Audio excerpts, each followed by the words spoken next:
ఓం శ్రీ గణేశాయ నమః. ఓం శ్రీ గురుభ్యో నమః. ఓం శ్రీ మహాగాయత్రీమాత్రే నమః. శ్రీ మహాగాయత్రీమాత యూట్యూబ్ ఛానల్కు శ్రోతలందరికీ సాదర స్వాగతం. ఆహ్వానించువారు కాశీవజ్ర సుబ్రహ్మణ్య శర్మ, నిడదవోలు. సింహబలుడైన భీముని మోహించిన రాక్షసకన్యక హిడింబ, ఆమోదించిన కుంతీమాత ధర్మజులు.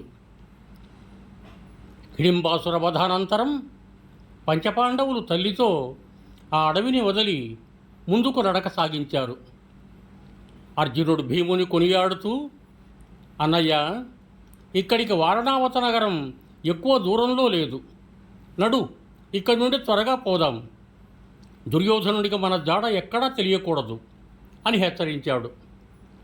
అనంతరం వారంతా తల్లితో కలిసి బయలుదేరారు. హిడింబ కూడా వారి వెనకనే నడిచింది. రాక్షసైన హిడింబ వెన్నంటి రావటం చూసి భీమసేనుడు, హిడింబ, నాకు తెలుసు, రాక్షసులు మోహినీ విద్య చేత మాయలు ప్రయోగించి ముందుగా ప్రతీకారం తీర్చుకుంటారు. కాబట్టి పో, నువ్వు కూడా వెళ్ళు అని ఆమెపై చెయ్యెత్తాడు. ఆ మాట అనగానే యుధిష్ఠిరుడు, రామరామ, కోపంతో అయినా ఆడదాని మీద చెయ్యెత్తకూడదు. శరీరాన్ని కాపాడుకోవటం కంటే ధర్మాన్ని కాపాడుకోవటం ముఖ్యం. భీమసేన, నీవు ధర్మాన్ని రక్షించు.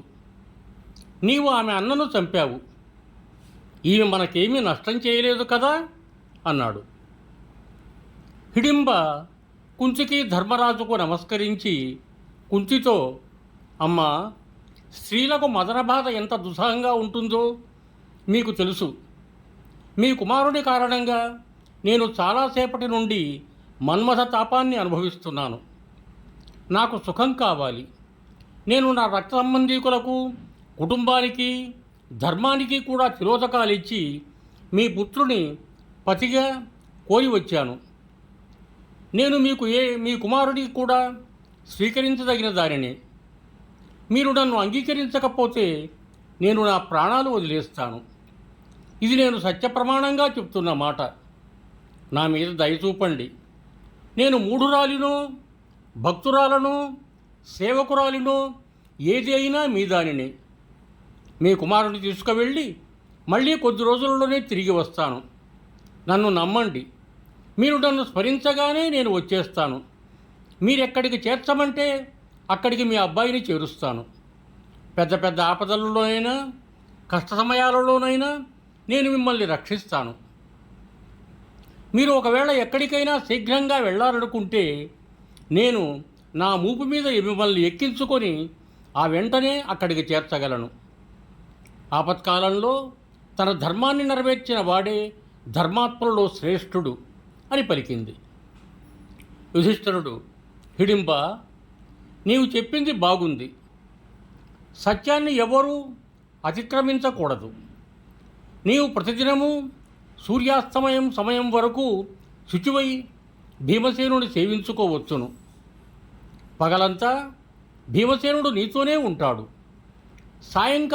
కాలం కాగానే మాత్రం అతనిని నీవు నా దగ్గరకు చేర్చాలి అన్నాడు. రాక్షసి హిడింబ అందుకు అంగీకరించింది. భీమసేనుడు వెంటనే హిడింబతో, నాదొక షరతు ఉంది. కొడుకు కలగనంత వరకు మాత్రమే నేను నిన్ను భార్యగా అంగీకరిస్తాను. కొడుకు పుట్టాక మాత్రం ఇక మనకి సంబంధం లేదు అన్నాడు. హిడింబ దీనికి కూడా అంగీకరించింది. హిడింబ భీమసేనుడు గాంధర్వ విధిని ఒకటయ్యారు. తర్వాత ఆమె భీమసేనుని తీసుకుని ఆకాశ మార్గంలో ఎగిరిపోయింది. ఆమె ఇప్పుడు సుందరమైన రూపం ధరించి, దివ్యమైన వస్త్రమాల్యాభూషణాదులు ధరించి, మృదుమధురంగా మాటలాడుతూ కొండలలో, కోనలలో, అడవులలో, గుహలలో, సరస్సులలో, నగరాలలో, దివ్య భూములలో భీమసేనుడితో కలిసి విహరించసాగింది. కొన్నాళ్లకు ఆమెకు ఒక కొడుకు కలిగాడు. అతడు వికటమైన కన్నులతో, వెడల్పైన ముఖంతో, దొప్ప చెవులతో, భీషణ నాదంతో, ఎర్రని పెదవులతో, పదునైన కూరలతో, పొడవైన బాహువులతో, విశాలకాయంతో అపరిమిత శక్తిమంతుడై మాయావిద్యా ప్రవీణుడిగా అవతరించాడు. అతడు క్షణకాలంలోనే పెద్ద పెద్ద రాక్షసుల కంటే మించి పెరిగి సజ్జోయవనుడై సర్వాస్త్ర విశారదునిగా, పరాక్రమశాలిగా మారాడు. రాక్షస స్త్రీలకు గర్భం ధరించగానే సంతానం కలగటము, వారు కామరూపధురులై ఉండటము వెంట వెంటనే జరుగుతాయి. హిడింబ కొడుకుకి తల మీద వెంట్రుకలు లేవు. అతడు విల్లు ధరించి వచ్చి తల్లిదండ్రులకు నమస్కరించాడు. అతనిని చూసిన వారు అతనికి ఘటోత్కచుడు, ఘట శిరస్సునందు, ఉత్కచ కేశములు లేనివాడు అని పేరు పెట్టారు ఘటోద్గజుడిని.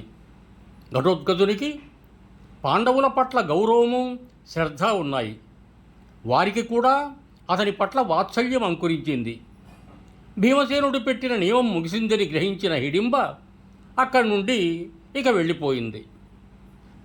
ఘటోద్గజుడు కుంతీమాతకు, పాండవులకు నమస్కరించి, మీరు మాకు పూజ్యులు, మీకు నేను చేయవలసినది నిస్సంకోచంగా చెప్పండి అని అడిగాడు. కుంతీమాత, నాయన, నీవు కురువంశంలో పుట్టావు, భీమసేనునితో సమానుడవు. ఈ 5 యొక్క కొడుకులలో నీవు పెద్దవాడవు కాబట్టి అవసరం వచ్చినప్పుడు వీరికి సహాయపడు అంది.